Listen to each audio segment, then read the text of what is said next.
సత్రాలను కూల్చారు, అడ్డగోలుగా కేటాయింపులు చేశారు, నియామకాలను అక్రమాలు చేశారు, శ్రీవాణి ట్రస్ట్లో కూడా అక్రమాలు చేశారని ఆరోపణలు చేశారు. ఈ ఆరోపణలు చేసి ఈ ఆరోపణలన్నీ కూడా కలిపి ఒక కేసులు కట్టాలి అంటే ఈ నలుగురు కలిసి క్రైమ్స్ మ్యానుఫ్యాక్చర్ చేసే కార్యక్రమం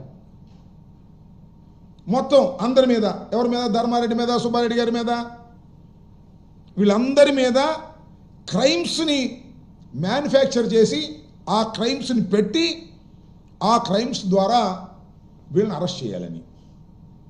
దీంతోపాటు లడ్డూ వివాదం, లడ్డూలో కొవ్వు కలిసిందని ప్రచారం, దాన్ని కూడా తిమ్మిని బమ్మిని చేసి జగన్మోహన్ రెడ్డి గారి ప్రభుత్వం మీద కేసులు పెట్టాలని. అంటే నేను ఇక్కడ చాలా స్పష్టంగా చెప్పదలుచుకున్న అంశం ఏమిటంటే ఈ నలుగురు మీద యాక్షన్ తీసుకునేటటువంటి నైతికమైన హక్కు ఆయనకి లేదు.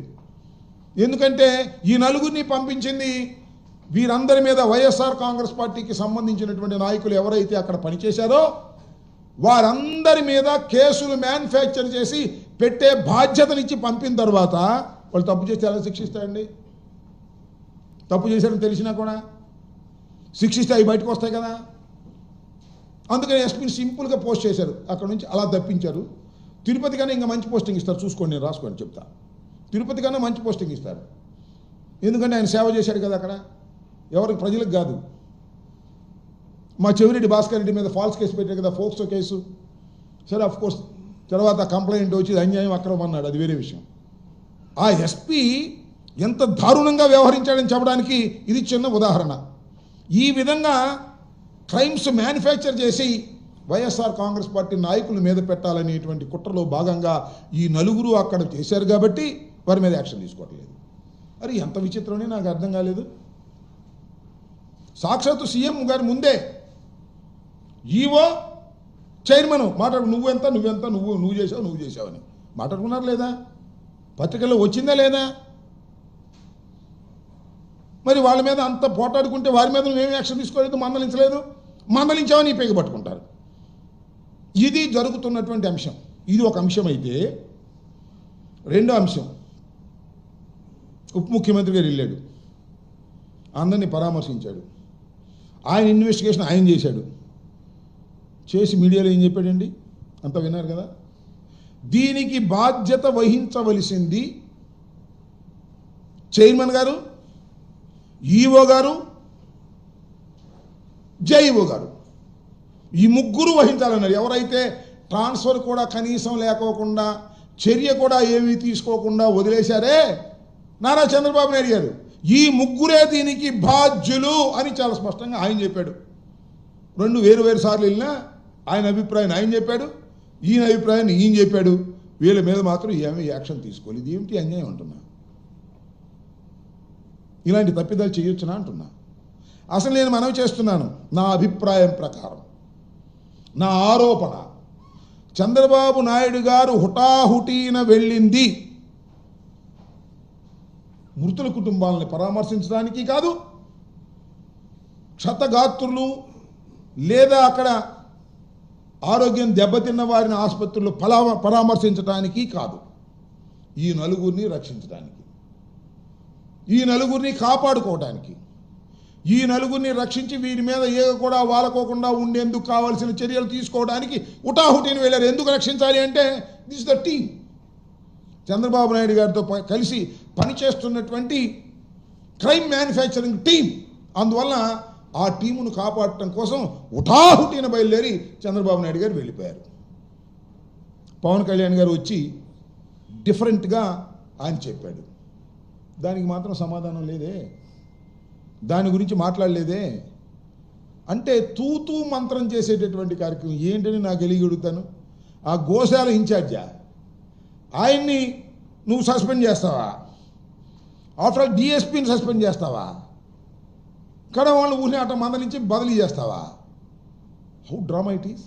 ఇంత పెద్ద సంఘటన, ఇలాంటి చిన్న చిన్న యాక్షన్లు మీరు తీసుకుంటే మళ్ళీ పునరావృతం కావా? తిరుమల తిరుపతి దేవస్థానానికి సంబంధించి పునరావృతం అయితే ఇంకా మన దేశ ప్రతిష్ట, ఆంధ్ర రాష్ట్ర ప్రతిష్ట నిలబడుతుందా అని అడుగుతా ఉన్నా. ఇప్పటికే మీరు వచ్చిన దగ్గర నుంచి తిరుపతి ప్రతిష్టను దెబ్బతీసేందుకు అనేకమైన అసత్యమైన ఆరోపణలు చేస్తూ వచ్చారు. మేము సుప్రీంకోర్టు దాకా వెళ్లాల్సిన పరిస్థితి ఏర్పడింది. లడ్డూలో కొవ్వు కలిసిందని ప్రచారం చేశారు. ఆ కొవ్వు కలిసిన లడ్డూలే రామమందిర నిర్మాణానికి కూడా వెళ్ళాయని చెప్పి ప్రచారం చేశారు. ఒక మనిషి మీద కక్ష ఉండొచ్చు అండి, తప్పులేదు. జగన్మోహన్ రెడ్డి గారి మీద మీకు కక్ష ఉండొచ్చు, ఈర్ష్య ఉండొచ్చు, ద్వేషం ఉండొచ్చు, మళ్ళా తిరిగి వస్తాడేమో అధికారంలో కానీ భయం ఉండొచ్చు. కానీ దైవాన్ని అడ్డం పెట్టుకొని ఈ రకమైనటువంటి అరాచకమైనటువంటి పనులు చేయటం ధర్మం కాదు. ఇప్పటికైనా నేను మనవి చేస్తున్నా, నారా చంద్రబాబు నాయుడు గారు, బాధ్యులైన వ్యక్తుల మీద మీరు తక్షణమే చర్య తీసుకోకపోయినట్లయితే ఇది చాలా ప్రమాదకరమైన దశకు పోతుంది. ఇది సహించరానటువంటి అంశం, భక్తులు కూడా సహించరానటువంటి అంశం అని కూడా ఈ సందర్భంగా నేను మనవి చేస్తున్నా. అఫ్కోర్స్ మీరు చెప్పినట్టుగా అన్నీ చేయొచ్చు. ఆ బిఆర్ నాయుడు గారు మీరేం చెప్తే అది టీవీలో ప్రసారాలు చేసి ఉండొచ్చు.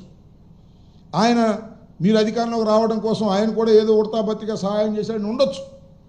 కానీ ఇలాంటి పవిత్రమైన దేవాలయం దగ్గర జరుగుతున్నటువంటి ఘోరాలలో ఆయన కూడా పాపాత్ముడైనప్పుడు ఆయన్ని క్షమించి వదిలేటువంటి ఆ పాపాన్ని మీరు కూడా మూటగట్టుకున్న వారు అవుతారనే విషయాన్ని దయచేసి గుర్తుపెట్టుకోవాలని కూడా ఈ సందర్భంగా నేను మనవి చేస్తున్నా. ఇప్పటికైనా చంద్రబాబు నాయుడు గారు ఇలాంటి, సరే చంద్రబాబు నాయుడు గారు రాజకీయంగా ఎన్ని చేసినా పర్వాలేదు, కానీ ఇలాంటి దైవానికి సంబంధించినటువంటి అంశంలో ఇలా తప్పిదాలు చేసి తమ మనుషుల్ని కాపాడుకోవాలని ప్రయత్నం చేస్తే భగవంతుడు క్షమించడు అనే విషయాన్ని మీరు గుర్తుపెట్టుకోవాలని కూడా ఈ సందర్భంగా నేను చెప్పదలుచుకున్నాను. ఇంకపోతే మీరు ఏమైనా ఉంటే చివరిలో అడగండి. ఇంకొక విషయాన్ని కూడా మీ దృష్టిలోకి తీసుకురావాలి. ఇది లోకల్ ఇష్యూ. నా మీద వాళ్ళు చూశారు కదా, అంబటి సోదరులపై క్రిమినల్ కేసు, ఇదే పేపరు, అంబటి సోదరులపై క్రిమినల్ కేసు, బెదిరించారని అంబటి సోదరులపై క్రిమినల్ కేసు పెట్టారు. మంచి ఉత్సాహంగా రాశారు. ఎవరు? ఈనాడు, ఆంధ్రజ్యోతి. మాజీ మంత్రి అంబటి సోదరులపై అట్రాసిటీస్ కేసు. చాలా ఉత్సాహంగా ఆంధ్రజ్యోతి, ఈనాడు దొరికాడు రాంబాబు కేసులు పెట్టారా అని ఉత్సాహంగా రాశారు. ఆ TV5 బిఆర్ నాయుడు గారి ఛానల్లో బ్రేకింగ్ వేశారు, అంబటిపై కేసు, త్వరలో అరెస్టు, ఏదో వాళ్ళ ఉత్సాహం కొద్దీ వాళ్ళు వేసుకున్నారు.